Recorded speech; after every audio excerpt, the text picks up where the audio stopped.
petite excitation où on appuie sur le bouton rec et Non, des bêtises. Hein, t'as envie de dire des bêtises? Ouais. Ouais, vas-y, exorcise, dis Non, toutes c'est tes bon. bêtises. Bon, allez, c'est parti.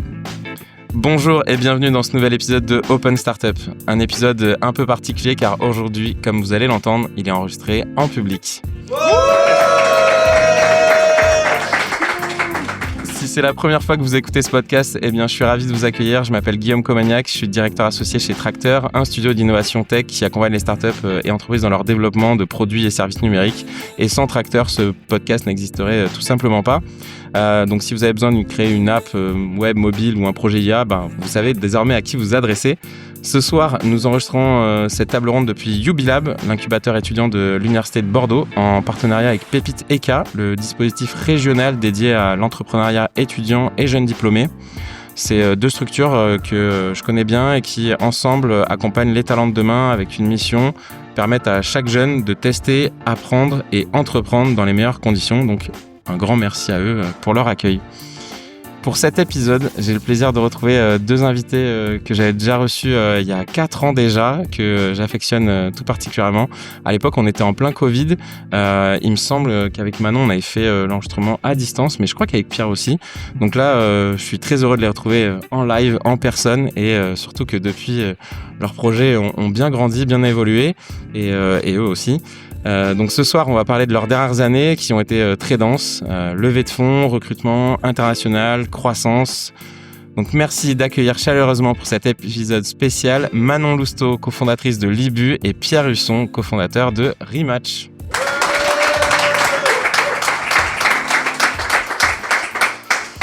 Waouh. Ça y est, c'est parti. Voilà. Merci pour votre bienveillance, ça m'a mis dans les meilleures conditions. Moi, je vous connais bien, ça fait longtemps que je vous croise et que je vous vois évoluer. Par contre, dans la salle et même parmi les auditeurs, il y a peut-être des personnes qui vous connaissent pas. Donc, la question de base, elle change pas. C'est commencer par vous présenter, nous dire qui vous êtes et qu'est-ce que vous faites dans la vie. Je vais commencer. Donc moi, je suis Manon, la fondatrice de Libu. Libu, c'est une société qui est spécialiste de l'éclairage circadien. L'éclairage circadien, c'est de l'éclairage qui évolue au cours de la journée comme le fait le soleil. L'objectif, c'est de redonner les bons repères à notre corps dans les espaces où on en est privé.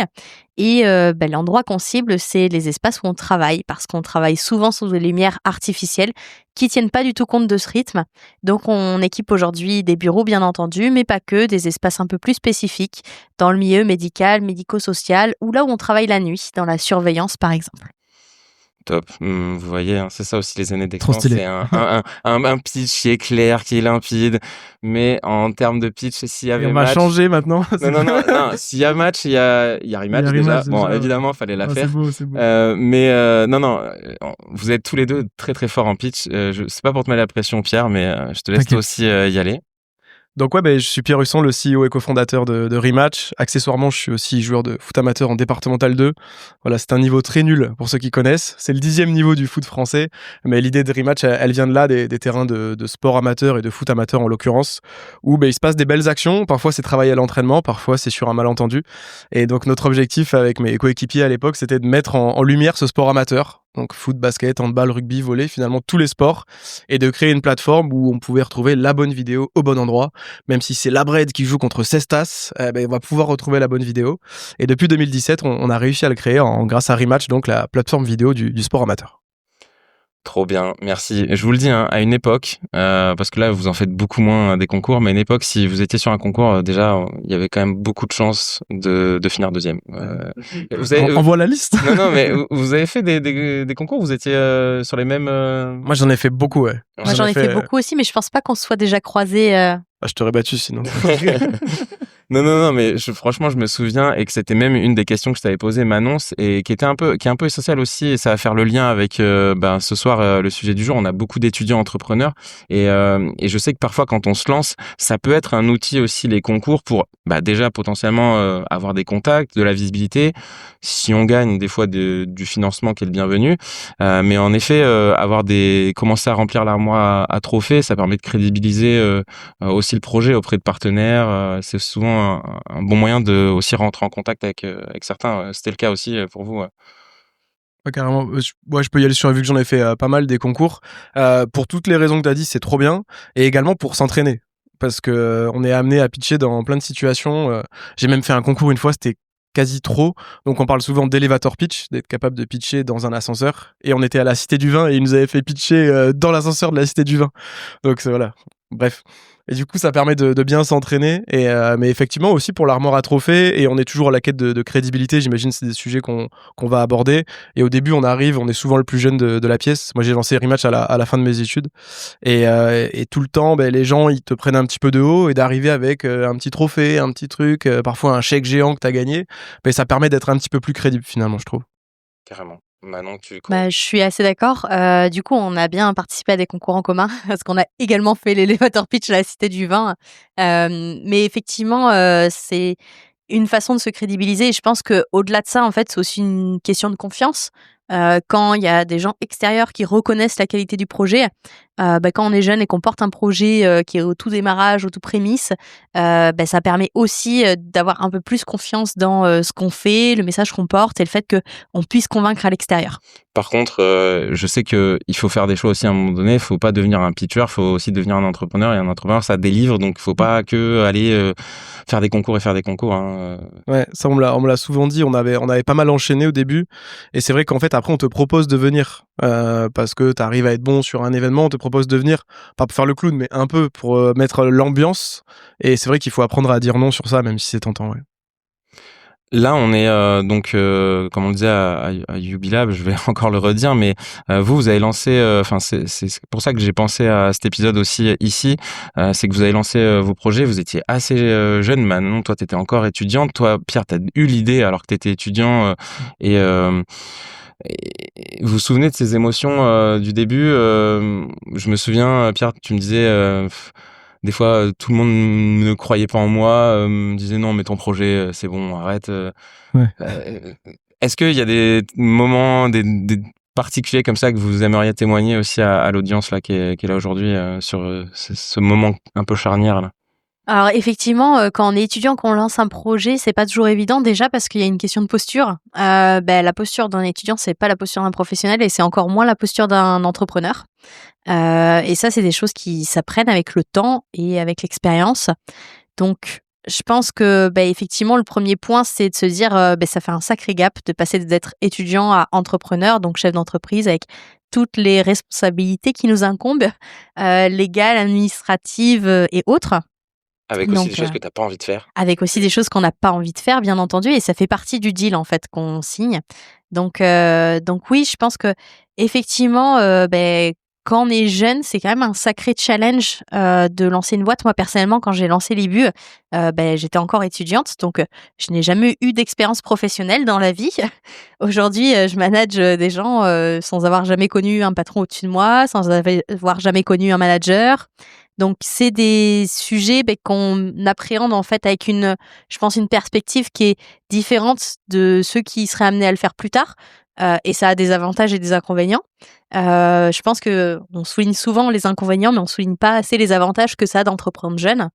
On n'a pas forcément de charges énormes. On n'a pas forcément de crédit sur le dos immobilier, etc. Donc on a moins à perdre, on a aussi beaucoup plus à gagner parce que l'expérience qu'on acquiert, elle est bien supérieure généralement à ce qu'ont nos camarades dans une première expérience pro. Et puis un autre point, c'est que en fait, on voit les choses avec beaucoup de naïveté. Parfois, ça nous dessert, mais je pense que ça nous sert plus souvent que ça nous dessert au final, parce que on n'aurait pas la même approche vis-à-vis de partenaires, de clients, d'industriels, etc. Avec une connaissance du marché qui serait beaucoup plus affinée. On aurait des craintes qu'on n'a pas finalement parce qu'on est jeune, on découvre et on est juste content d'être là, quoi. Ouais, il y a une forme d'enthousiasme et de spontanéité, une fraîcheur finalement qui fait qu'on y va et on se pose pas la question. Et parfois les personnes en face, elles adorent ça aussi. Toi, Pierre, j'imagine qu'il y a des similitudes, même si très vite tu as trouvé aussi un associé qui lui avait plus d'expérience et ça, j'imagine aussi pu être utile à certains égards. Comme ça, on fait un petit clin d'œil à bien Franck. joué, big up à Franck, le start-upper de 59 ans. Mais c'est vrai que moi, il m'a bien sauvé, Franck, parce que j'ai fait le programme Grande École de Kedge et je voulais à tout prix créer quelque chose. Je savais pas trop quoi, mais j'avais plein d'idées et j'allais chaque année, les 3 ans, vu que j'ai fait une année de césure, candidater à l'incubateur de l'école, c'était les prémices d'un incubateur, et je me faisais tout le temps recal, quoi. Ils trouvaient mes idées trop nulles, ils étaient là, mais tu crois que ça va intéresser ne serait-ce que 10 personnes ton projet? Et j'étais là, bon, ok, et merci. Et après, ils m'ont énormément aidé, donc merci à eux maintenant aujourd'hui. Mais c'est vrai que je trouve ça génial là d'être ici aujourd'hui, maintenant je trouve ça c'est grave professionnalisé. Enfin, il y a beaucoup plus d'issues potentielles pour quand t'es étudiant et que tu souhaites entreprendre. Donc déjà je trouve ça super et trop bien que vous soyez aussi venus ici nous écouter. Et c'est vrai qu'on a pas mal d'histoires et je rebondis là. C'est vrai que le côté négatif, c'est que souvent t'es le plus jeune de la pièce. Tout le monde se dit bon, c'est un étudiant, c'est pas un projet sérieux, etc. Mais que ça apporte une fraîcheur. Je trouve qu'on a la capacité à faire preuve de plus d'humilité aussi. Quand tu montes ta boîte, j'imagine t'as 10 ans d'expérience, peut-être tu vas moins te dire que t'as tort. Et je pense que les premières années d'entrepreneuriat, on fait que se tromper, quoi. Enfin, d'une semaine à une autre, l'appli, elle peut être... Enfin, nous, en l'occurrence, Rematch, ça marchait pas au début. L'appli, elle était buggée. Moi, je pitchais mal. Tout le monde nous disait ça va être nul, et ça ne va pas marcher. Et en fait, t'apprends au fur et à mesure et en étant capable de te dire, bon, ils ont peut-être raison, en fait. Il y a un truc aussi, c'est que vous venez donc de formations très différentes. Toi, donc plus business, Pierre, et toi maintenant plus ingénieur. Et finalement, c'est un peu l'inverse qui s'est passé. C'est que Manon, toi, t'as dû déconstruire aussi tous ces aspects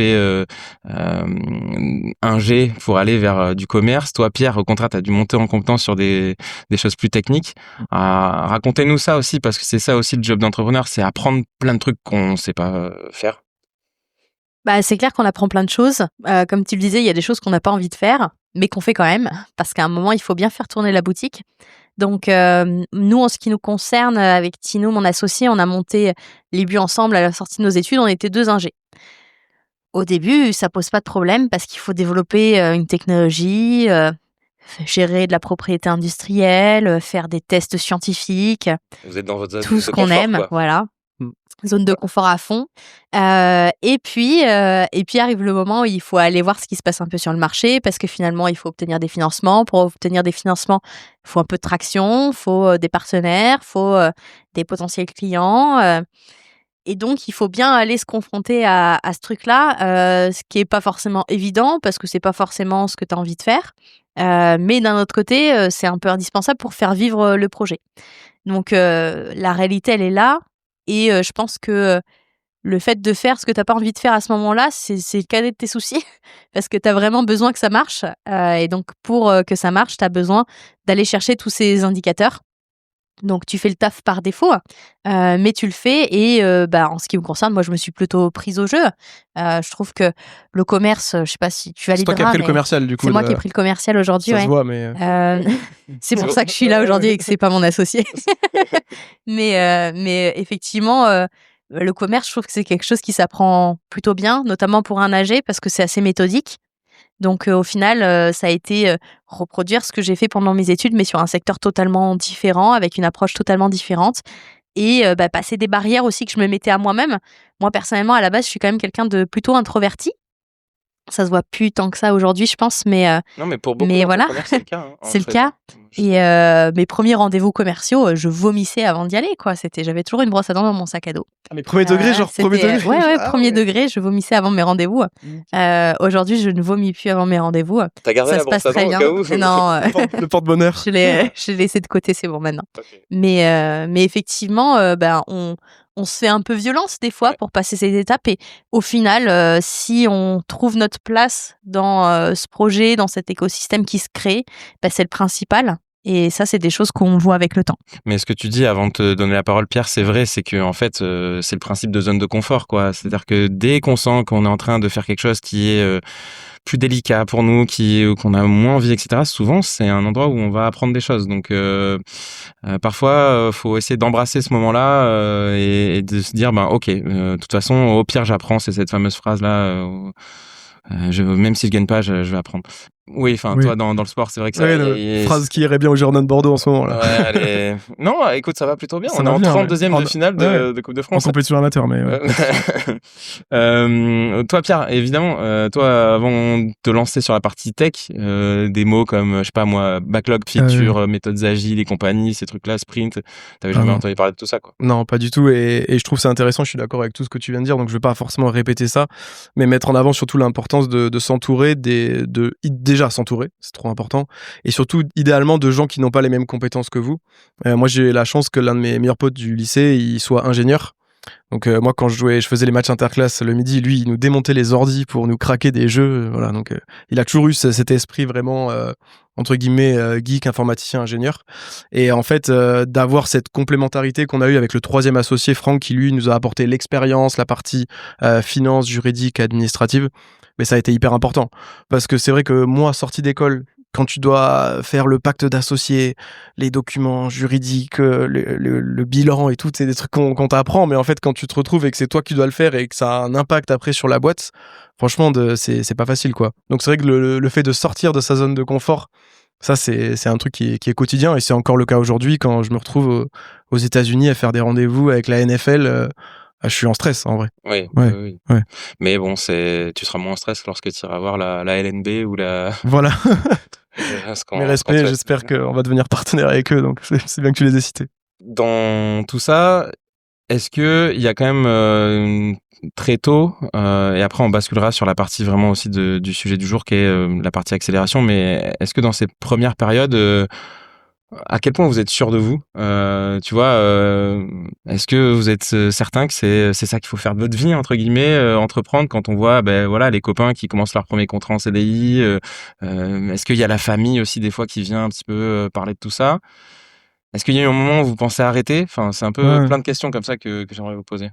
Ouais, le momentum, vraiment, il a été donc, je valide mon mémoire et j'ai eu une proposition de CDI en parallèle dans une boîte. J'étais dans un coworking, j'ai fait un stage et ils me proposent le CDI, un parcours assez entre guillemets classique. Vu que j'étais pas vraiment étudiant entrepreneur, je faisais ça un peu à côté. Et donc là, maman, bon, je vais dire non au CDI. Et en fait, il faut déjà, c'est l'occasion de commencer à tester son entourage. On se rend compte après que c'est hyper important d'avoir un entourage sain, etc. Moi, je me suis rendu compte qu'ils m'ont beaucoup soutenu, qu'ils m'ont encouragé à le faire. Et donc là, on a décidé de partir et de se lancer à temps plein à ce moment-là. Mais ce momentum, il est particulier. Donc j'ai pas mal de souvenirs. Je me rappelle, ça a pris quelques semaines, mais ça fait mal au ventre un peu, quoi. Ouais, j'imagine. Toi, Manon, il y a eu un moment clé? Ouais, il y en a eu pas mal, mais pour rebondir sur ce que tu disais, est-ce que c'est vraiment ce que tu as envie de faire de ta vie? Peut-être pas. Mais d'un autre côté, quand tu sors de tes études, t'as plein le temps de faire plein de choses dans ta vie, donc pourquoi pas faire ça à ce moment-là?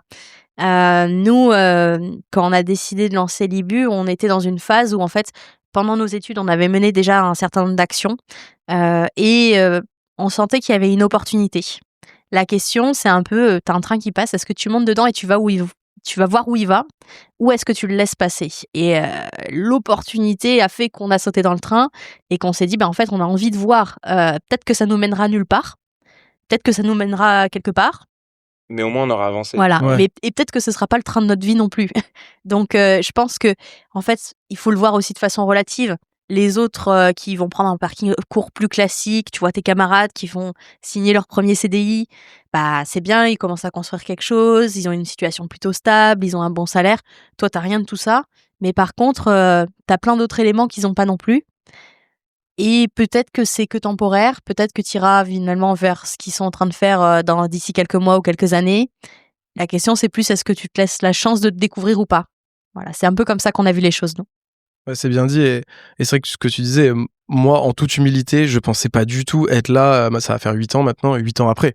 Je me revois en sortant de l'école, mais j'étais plein de naïveté, je pense. Et je me rappelle, l'un de mes premiers pitchs, d'ailleurs, il est dans la salle avec Jérémy et Thierry à l'auberge numérique, où là, je me suis rendu compte, là, ok, ça devient sérieux. C'était en 2017, c'était vraiment l'un de mes premiers pitchs. Et là, tu commences à prendre conscience petit à petit, mais même là, tu peux pas t'imaginer. Enfin, je pense que c'est dur d'avoir le recul nécessaire, vu tout le côté parfois aléatoire de l'entrepreneuriat. C'est dur de tout anticiper, en fait, et de se dire, je suis fait pour ça, ou j'ai envie de me lancer à fond là-dedans, quoi. Merci pour cette honnêteté. On en a besoin et on n'a pas toujours à glorifier le côté héroïque de c'est tout droit et ça fonctionne.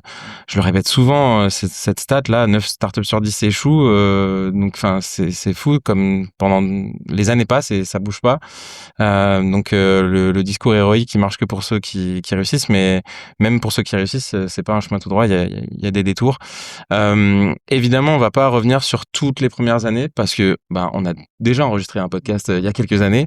Donc je mettrai les épisodes en description si vous voulez faire une pause, allez les écouter et reprendre celui-ci. Pour celles et ceux qui sont dans la salle, c'est différent, on va passer quand même à la suite. La suite, c'est que il y a évidemment eu plein d'essais, erreurs, de tests, de choses qui ont fonctionné, de choses qui n'ont pas fonctionné, certainement plus de choses qui n'ont pas fonctionné d'ailleurs.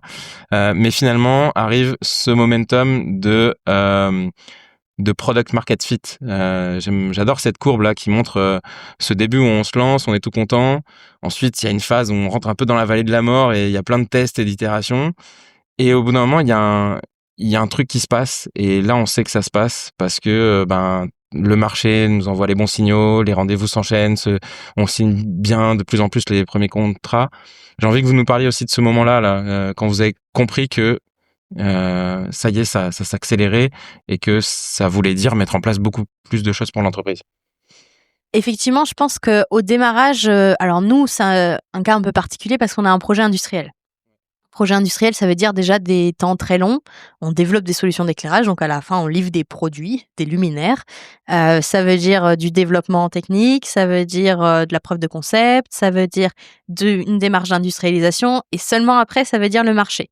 Donc en fait, on est déjà sur des temps de développement très longs qui font que ce product market fit, pour essayer de le toucher du doigt, faut déjà mettre des centaines de milliers d'euros d'investissement.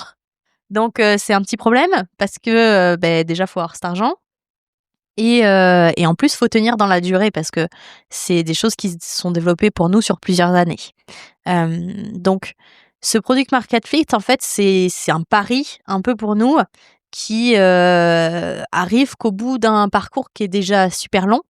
Et à ce moment-là, on est dans une démarche où on commence justement à aller un peu plus sur le marché. Alors, on avait bien sûr réalisé des études de marché et sondé le marché avant de mettre de l'argent sur la table pour financer tout ça. Hein. Mais quand on arrive dans cette démarche commerciale, on voit que on est sur un marché qui est pas tout à fait mature. C'est-à-dire que le sujet plaît, mais ça s'arrête globalement là avec la plupart des gens. Il y a des gens qui passent l'étape du test, mais de dire je vais mettre ça sur tous mes bâtiments, c'est beaucoup plus compliqué. Et pour ça, il y a plein de choses à acquérir. La notion de crédibilité, donc il faut des références clients, de préférence pas trop pourries. Il y a une notion de taille de boîte, parce qu'en fait, finalement, sur un projet industriel, le fait de pouvoir atteindre ces projets, c'est aussi une capacité à pouvoir les délivrer. Donc il faut pouvoir produire de façon significative pour accéder à ces échelles-là. Donc en fait, il y a plein d'étapes, et pour nous, on a commencé à avoir en fait le début de product market fit il y a finalement quelques, j'allais dire mois, mais on va dire un an et demi de ça. Parce que on passait de cette étape de on fait des petits projets à en fait finalement c'est plus un petit projet, c'est on fait un bâtiment, on fait un plateau de bureau, ou alors on fait une multitude de petits projets, mais la question se pose plus de la même façon. On n'est plus dans une démarche de ah ouais, je vais peut-être tester dans une démarche d'innovation. On est dans une démarche de je suis un acteur de l'immobilier, j'achète ça pour mes locaux. Donc en fait, on sent que le besoin, on le touche beaucoup plus du doigt que ce qu'on avait au début. Typiquement, nous, au début, on s'est dit on va accéder au marché via tous les acteurs de la qualité de vie au travail. Oui, parce que c'est vrai que vous aviez aussi ce défi de devoir aussi un peu éduquer votre marché, quoi. Complètement, parce que oui. le sujet du bien-être au travail, il est abordé, mais parfois de manière cosmétique. Oui. Et vous avez une approche scientifique de la chose. Et c'est vrai que ça se travaille aussi. Ouais, c'est énormément de travail et c'est énormément d'efforts sur le marché pour faire comprendre ça aux décideurs. Et effectivement, typiquement, nous, pendant des années, on s'est dit on va cibler les décideurs de la QVT parce qu'ils sont très sensibilisés au sujet et qu'ils adoraient ce qu'on faisait. Sauf que les mecs n'avaient pas un rond à mettre dans ce qu'on faisait et que les décisions sur ce type de produit étaient prises par la partie immobilière. Donc, typiquement, ça. Il a fallu changer le Il a fallu persona, un bon petit bout de chemin pour arriver sur les bons décideurs au sein des entreprises. Et petit à petit, à force d'aller sur le marché, de poser des questions, de vraiment se questionner par rapport au retour qu'on avait, on a découvert que déjà on s'était planté d'axe, qu'il fallait pas du tout cibler ces personnes-là, mais plutôt les personnes qui géraient l'immobilier dans les entreprises, et que ces personnes-là pouvaient avoir un penchant pour ce qu'on faisait, mais pas tous. Donc il y avait encore une part d'éducation du marché. Et ce product market fit, pour nous, il est arrivé au moment où, en fait, on a commencé à voir que l'éducation du marché, elle était plus la même. On sortait pas les rames pour expliquer notre sujet, ça parlait beaucoup plus aux gens. Ils commençaient à être un peu sensibilisés sur le sujet. Ça commençait à être une problématique. Ils avaient de la remontée d'informations dessus, des collaborateurs qui se plaignaient, etc. Et donc, l'accès au marché était d'autant plus facilité pour nous. Et c'est seulement là qu'on a pu déclencher des plus gros sujets. Trop bien, merci pour le partage de tout ça. Pierre, toi, c'est une autre approche. Il y a un peu le côté bottom-up dans le sens où Rematch commence, où vous avez discuté entre guillemets, je caricature à peine, mais avec tous les clubs autour. Vous leur montrez l'app, faut peut-être leur faire une petite démo, comment ça marche. Alors ça va, le produit se comprend très rapidement. Aujourd'hui. Ouais, quand même. Enfin, en tout cas, se pitcher très bien et tout. Mais c'est ça, on convainc quelques clubs, etc. On essaye de passer à l'échelle de la ligue. Puis une fois qu'on a une ligue, on essaye de voir la ligue voisine, etc. Jusqu'à remonter à la fédération. C'est ça. Et raconte-nous un peu ce truc-là de comment vous arrivez à trouver aussi une mécanique qui fait que ok, là on arrive à bien convertir les clubs, le bouche-à-oreille aussi arrive à se faire tout seul, et puis on parle tout de suite à un plus haut niveau. Parce que c'est pareil, c'est très énergivore au début de faire cette stratégie. Complètement, et ton intro elle est trop bien parce qu'elle permet de dépeindre un petit peu le monde du sport. Donc Rematch, pour en dire rapidement un petit peu plus, donc c'est une appli, donc c'est une plateforme qui fonctionne principalement grâce à une appli qui permet aux gens depuis le bord des terrains de filmer les meilleurs moments des matchs. On a une fonctionnalité plutôt sympa, c'est une machine à remonter le temps, ça permet de générer des highlights automatiquement. On appuie sur un bouton but, essai ou panier, et ça vient générer un highlight. C'est avec une IA, on vient incruster le nom des clubs, leur logo, on vient améliorer la vidéo. Et toutes ces vidéos sont référencées sur une plateforme, donc Rematch, où, grâce à un système de géolocalisation, toutes les informations liées au match sont ajoutées sur la vidéo. Donc si vous faites du sport en basket, foot, handball, rugby, volley, peu importe, vous pouvez retrouver votre club de cœur, vous y abonner, recevoir des notifications le dimanche à 15h quand il y a un but ou un essai ou un panier qui est filmé. Ceci étant dit, il a fallu effectivement la tester, cette application. Et le monde du sport, on peut avoir des raccourcis quand on a des contacts ou un réseau dans le monde politique, sportif, des fédérations. Nous, c'était pas notre cas. On connaissait personne, littéralement, même au district de Gironde, je connaissais pas. Et donc, la première étape, c'était d'aller au bord des terrains, de mettre l'appli dans les mains des premières personnes qui te disent c'est nul, ça bug, et ils avaient raison. Et après, tu montes petit à petit. C'est l'importance d'ailleurs d'avoir le CTO en interne, ça nous a énormément aidé parce que toutes les semaines, on faisait une nouvelle version. Et le week-end, on allait au bord de Mérignac-Carlac, des antennes du lac où il y avait plein de matchs les week-ends, et on mettait l'appli dans les mains des premiers parents, fans, bénévoles, etc. qui filmaient avec l'appli. Et petit à petit, tu arrives à un truc qui est sympa. Et en fait, on a réussi à faire grossir notre crédibilité auprès des instances sportives, donc district, ligue et fédération, grâce à notre communauté d'utilisateurs. Depuis le début, vraiment, notre élément principal, c'est quelqu'un qui arrive chez Rematch, il se sente chez lui ou chez elle, et qui prennent du plaisir et qui reviennent le week-end d'après utiliser l'application. Et en fait, on a eu des gens qui ont été vraiment nos porte-parole, donc nos fameux power users. Donc c'était les premiers utilisateurs de l'appli, et ils filment encore aujourd'hui, et ils utilisent Rematch aujourd'hui. Et c'est eux qui nous ont permis de dire à un district de Gironde, en fait, tous les week-ends, t'as X vidéos qui sont filmées, pourquoi on n'avance pas ensemble? Et petit à petit, on est monté. Et c'est vraiment en 2023 où on a signé 5 fédérations pendant l'année, parce qu'on avait atteint des chiffres d'utilisation assez démentiels, où aujourd'hui, on a à peu près 100 000 vidéos qui sont filmées tous les week-ends, partout en France, autour des terrains, donc c'est assez fou. Mais en 2023, on commençait déjà à avoir des 20, 30, 40 000 filmés chaque week-end.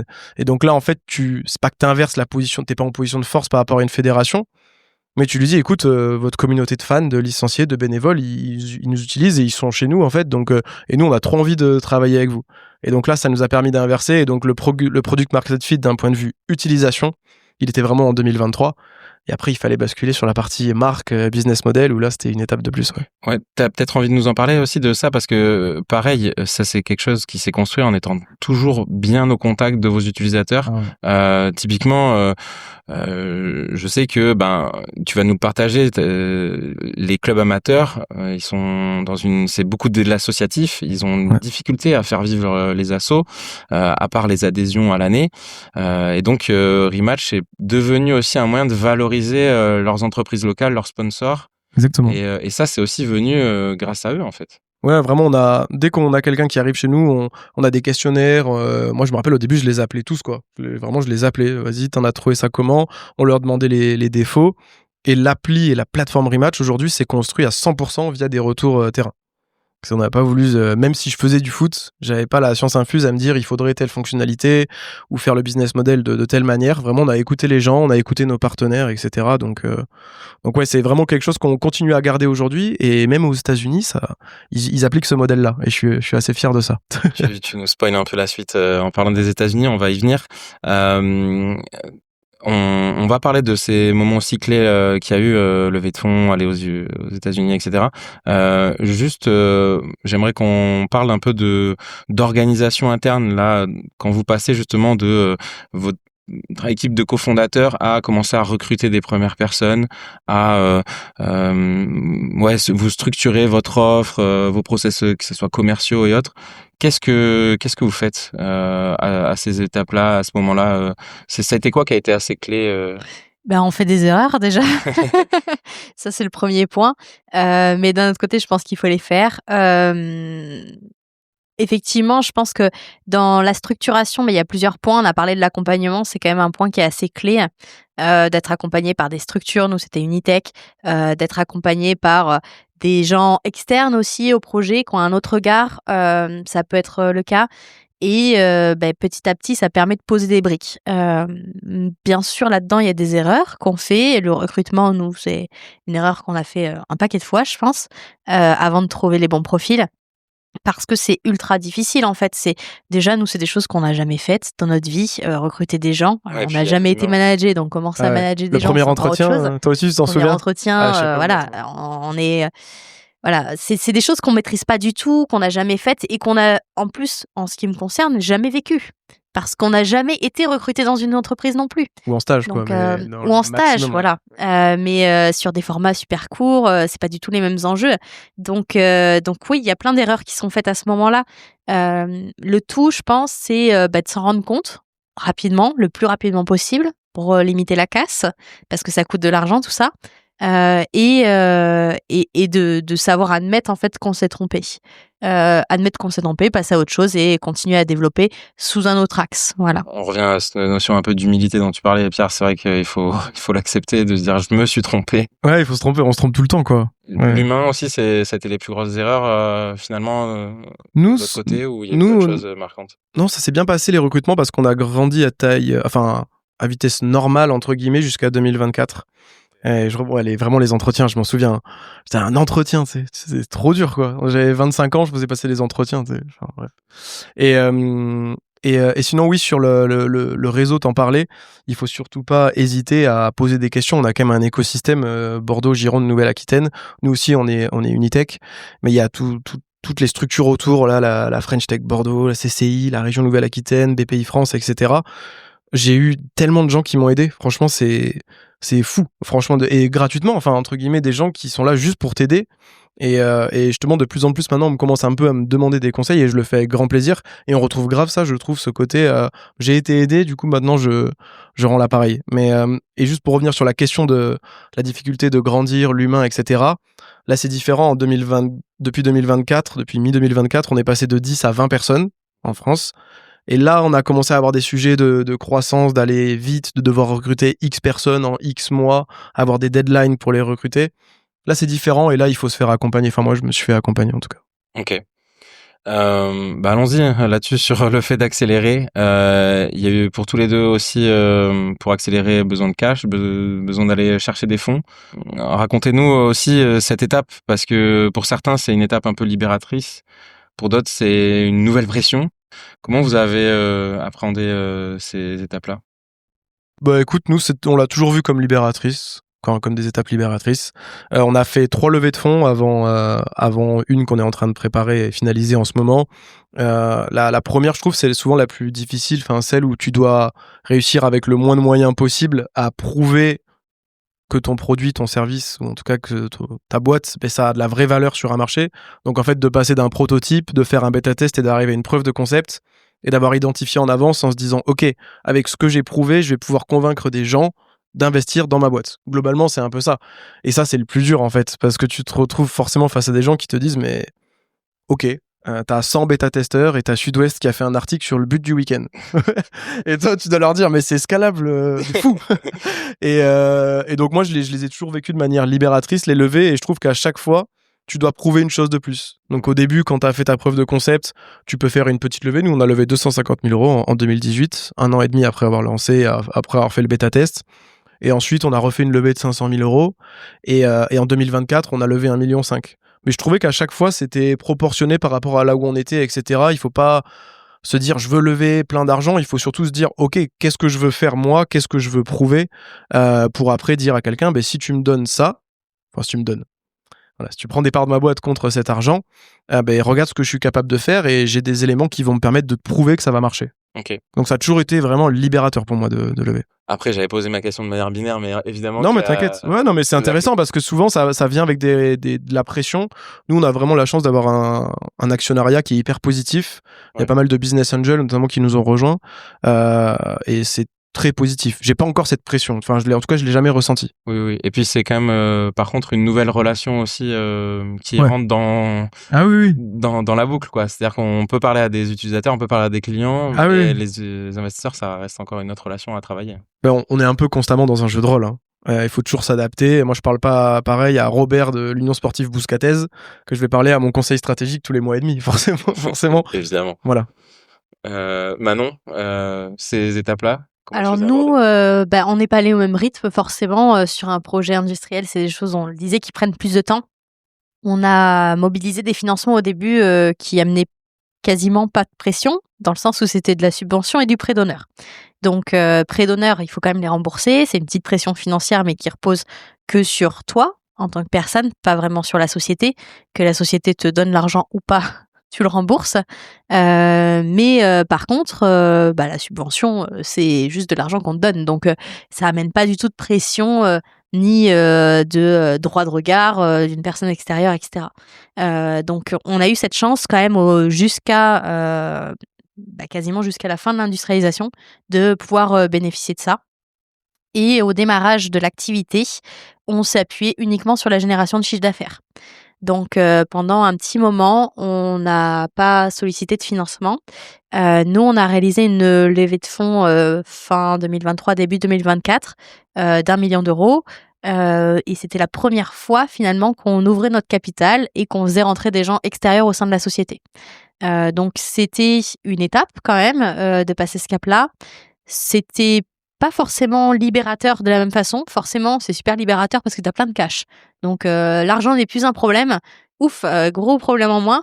Par contre, effectivement, ça apporte une relation que t'avais pas avant, qui est la relation investisseur, qui est pas forcément négative pour autant, mais qui est quelque chose que tu connais pas.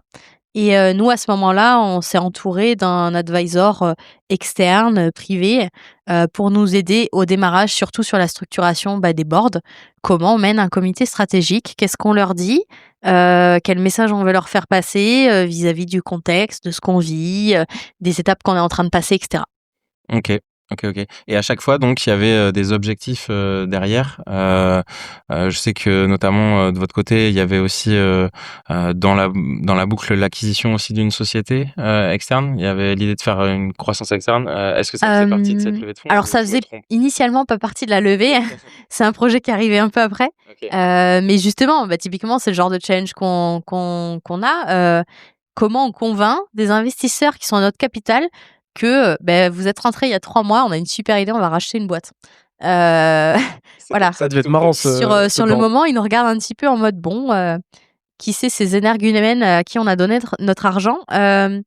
Au final, oui, effectivement, nous, on a réalisé l'acquisition d'une société l'année dernière, qui était une petite société un petit peu concurrente à la nôtre, pour 2 raisons. La première, c'est qu'on avait envie d'étendre notre gamme produit et qu'ils avaient un produit qu'on pouvait intégrer, modifier un petit peu et intégrer à notre catalogue tel quel. Donc ça permettait d'accélérer sur ce point-là pour des dépenses qui étaient assez minimes parce que le développement d'un produit, ça coûte très, très cher. Et le deuxième point, c'était le volet RH, c'est qu'on n'arrivait pas à sourcer un profil d'ingénieur électronicien avec un peu d'expérience dans le secteur de l'éclairage. Et le fondateur de cette société, c'était son profil. Donc, du coup, c'était l'occasion aussi d'agrandir l'équipe. Donc, du coup, on a réalisé cette acquisition et pour vous donner un ordre d'idée, c'est 6 mois de négociation avec les investisseurs sur le sujet parce qu'on amène un sujet totalement nouveau qui n'était pas dans la roadmap quelques mois après une levée. Oh voilà. là. Pierre, toi, il y avait un objectif clair. Tout à l'heure, tu as parlé de l'ouverture aux USA. Est-ce que la dernière levée de fonds, c'était ça? Pas du tout. Pas du tout aussi. Okay. Donc, en janvier 2024, on part au CES Las Vegas pour faire une levée de fonds d'1,5 million. On venait de faire une petite campagne de crowdfunding qui s'est super bien passée. On devait lever 150 000, on a finalement levé 300 000. C'était trop cool. On avait permis aux gens d'investir à partir de 13 €. Et donc, on a plein de gens, des bénévoles, des fans et tout, qui ont investi dans Rematch et qui, je sais, le week-end, ils sont là. Moi, je suis actionnaire de Rematch. Comme ça, ils sont trop fiers. Et donc, gros big up à eux. Et donc, on allait là-bas au CES pour chercher à lever des fonds pour tester un nouveau pays. On avait identifié la Belgique, pourquoi pas un début d'Espagne, voilà. Et en fait, premier jour du CES, on rencontre un family office américain qui tombe fan du concept et qui nous dit humblement que c'est mignon ce qu'on avait fait dans notre bac à sable français, mais que le vrai marché de Rematch était aux États-Unis et donc il allait, ce monsieur, investir dans ma boîte et qu'on allait créer ensemble une filiale aux États-Unis, dans le Texas. Ok, là tu t'es dit, il me fait l'américain, quoi. Voilà, t'es briefé avant, on te dit, tu verras, il parle beaucoup et en fait, après quelques heures de discussion, je me rends compte que c'est un Français, un Franco-américain, qui me testait en anglais, voilà. Et donc oui, quelques mois après, on a créé une filiale aux US et Rematch marche super bien maintenant dans le Texas et on a même des partenariats avec des clubs un peu partout dans les différents États des États-Unis. Mais non, c'était pas du tout prévu là. Pour le coup, là, c'était un peu un changement. Donc, on a levé 1,5 million pour nous permettre de nous structurer au niveau de la SAS en France, donc à Bordeaux, et également de permettre le développement de Rematch aux US. Ok. Et là, j'imagine aussi super fierté de voir ce projet qui se développe aussi dans un autre pays. Ah ouais, c'était incroyable. En plus, aux États-Unis, on a fait un séminaire à New Orleans. Enfin, un truc. Je sais que là-dedans, il y a eu aussi plein de choses énormes. Je me souviens quand t'as eu les premiers deals aussi avec Nike, par exemple. Le maillot Rematch. Le maillot, ça, c'est quelque chose aussi qui... Voilà, c'est symbolique en plus, mais ça marque des étapes fortes, en fait. Ouais. Il faut se nourrir aussi des petites victoires au début et qui deviennent de plus en plus grosses, mais je pense que c'est... Je sais pas si tu confirmes ça, mais on est très dans la célébration. On aime bien... vu qu'on se fait quand même très challengé toute la journée, enfin on est constamment challengé, personne croit en nous, etc. Et donc quand tu as une belle victoire, là en l'occurrence on a signé un partenariat avec Nike et on a créé le maillot Rematch Nike officiel et il a été écoulé à plus de 10 000 exemplaires en quelques jours. Et donc là j'avoue que c'était un moment où on s'est dit bon, on prend le temps un peu, on est dans le jus, oui, mais on prend 1 heure ou 2 pour célébrer. Mais voilà, c'était pareil pour Nike, c'était pas du tout prévu et il y a plein de choses qui sont pas prévues et il faut à la fois provoquer la chance et saisir les opportunités, je trouve. Manon, il y a des célébrations particulières là sur ces dernières années qui restent. Des célébrations, il y en a plein. C'est vrai que nous, on s'est fait la réflexion à un moment de notre parcours, c'est faut célébrer davantage. Parce que besoin de conseils. Généralement, tu vois vite les problèmes, tu les résous et ton quotidien devient vite de résoudre des problèmes. Et là-dedans, il y a des victoires que tu vois de moins en moins. Nous, ça nous arrivait à un moment de notre aventure de se dire, OK, là, faut qu'on sorte un peu la tête de l'eau parce qu'il s'est passé des belles choses et on les a pas célébrées. Donc, voilà, on a pris cette habitude aussi de se dire, bon, même des petites choses, il faut les fêter, il faut les souligner, il faut marquer que c'est des éléments positifs. Et même dans les contextes les plus difficiles, quand tu regardes en arrière, le parcours que tu as fait et les étapes que tu as passées, c'est quand même assez impressionnant. Et moi, je me souviens d'un moment, il y a quelques mois, c'est assez récent, où c'était assez difficile et où notre advisor qui nous accompagne m'a dit, écoute, si tu regardes en arrière, tous les problèmes que tu as vécus, tu les revivras jamais parce que même si tu les revis, ce sera pas avec la même approche parce que maintenant tu les connais. Et effectivement, je me suis dit, c'est vrai ça. que on a fait un chemin de dingue et des fois, on prend pas le temps de regarder ce qui s'est passé en arrière. Et c'est plein de petites victoires qui, mises bout à bout, représentent quand même des sacrés succès. Mais je suis content de t'en entendre dire en plus parce que en réécoutant l'épisode qu'on avait fait ensemble, tu disais, t'avais ce truc encore très cartésien de dire, quand il y a des victoires, ouais, je les regarde, mais je sais que c'est les montagnes russes, donc il va peut-être y avoir une grosse descente. Ouais. Et du coup, quand il y a une grosse descente, pareil, je la prends relax parce que je sais que ça va peut-être à un moment donné repartir. Et du coup, c'était un peu comme si tu vivais le truc de manière un peu plus linéaire. Donc là, j'ai l'impression que c'est Non, c'est vrai, ouais, c'est vrai. Et du coup, dans les moments difficiles, parce qu'il y en a quand même beaucoup, faut le souligner. Pour le coup, je garde ce discours de dire, faut qu'il y ait des bas pour qu'il y ait des hauts. Donc, c'est aussi ce qui permet d'assouplir ces moments difficiles au profit des jolis moments, parce qu'il y en a quand même beaucoup. trop bien. Commencez à prendre en note vos questions là, à les préparer parce que c'est le moment où je vais venir vous donner le micro. Donc voilà, commencez à écrire votre question quelque part. On parle de célébrer les victoires. J'ai envie de vous parler aussi de vous à titre perso. Je disais dans mon intro que vous aussi vous avez changé en tant que personne. Qu'est-ce que ça vous a appris ces dernières années sur vous, sur qui vous êtes racontez-nous. Ça m'a appris que j'étais patient, voilà. Ok. Et que je savais prendre sur moi. Enfin, c'est des choses qu'on sait pas forcément parce que je sais pas comment tu fonctionnes, mais j'imagine c'est le cas de beaucoup de bons managers. J'espère d'être devenu un bon manager. Et encore une fois, j'ai eu un mentor au sein de ma propre startup avec Franck. C'est qu'en fait, on est toujours en train de prendre les balles pour les autres. Et ça, on s'en rend pas compte. Mais on doit tout le temps arriver un quart d'heure en avance, avoir le sourire, avoir l'énergie, être positif, même si la veille, il a pu se passer quoi que ce soit, ou même il y a 5 minutes, il a pu se passer quoi que ce soit. Et ça, vraiment, c'est aussi de la résilience aussi. Et je trouve que c'est vraiment hyper important de garder ça en tête parce que les difficultés, elles sont tout le temps là. Et donc, ce que j'ai appris, c'est que j'étais capable, on va dire, de garder le sourire tout le temps. C'est vraiment quelque chose qui me définit pas mal. Je me défends un peu par l'énergie positive parce que franchement, vous attendez pas à ce que ce soit facile non plus. Je veux surtout pas vous dégoûter, mais c'est trop important d'avoir cette carapace et de se dire, ok, ma journée quand elle est finie, j'essaie de faire en sorte que ce soit vraiment fini et d'avoir des activités un peu à côté. Moi, c'est le sport et la musique, par exemple. Mais la pression mentale, elle est quand même très importante et il faut le dire. En fait, il faut pas faire croire que c'est le monde des bisounours. Et je le sais, toi, quand tu coupes vraiment, genre c'est mode avion, c'est pas de notif. Déjà de base, t'aimes pas trop. Moi, je suis pas sur le. Par exemple, tu vois, j'ai pas les réseaux sociaux sur mon tel et tout. Pour ça fait un peu boomer, mais écoute, voilà. Voilà, j'ai LinkedIn. Voilà, Okay. super. Et oui, ça va complètement dans ce sens-là. Et j'ai une rigueur de travail où je m'organise d'une certaine manière à quand je ferme mon ordi. C'est bon, je passe à autre chose. Bien sûr, s'il y a un appel urgent, etc., je vais pas dire non, je suis off.